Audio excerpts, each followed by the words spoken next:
Question: have we already been adopted, or are we waiting for the adoption? Romans chapter 8, and when you look at verses 15 through really the rest of the chapter, what that part of Romans 8 is talking about is the future. The whole context is future of that, okay?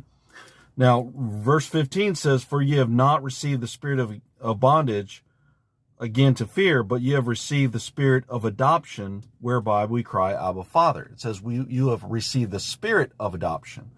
But in verse 23, it says, "And not only they, but ourselves also, which have the first fruits of the Spirit, even we groan within ourselves, waiting for the adoption, to wit, the redemption of our body." See, this isn't talking about an American Western style adoption like we understand in our culture. This is a Roman adoption. And this type of adoption is when an adult male is what's called placed as a son. And it means that they're given the full authority to manage the estate for that father. Okay. And often, you know, a man with an estate would adopt a full-grown man, you know, in his 30s or something, as a son, and give him the authority over that estate. So this is not a small child. This is something. It could be your natural son. I mean, it could even be your biological son that you are adopting. Means to place as a son, means that you are putting them in that place of full authority over the estate.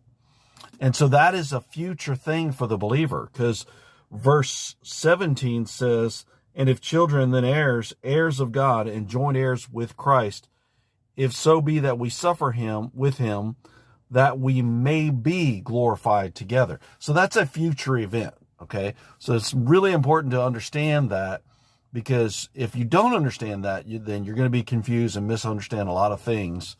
And this also pertains to predestination.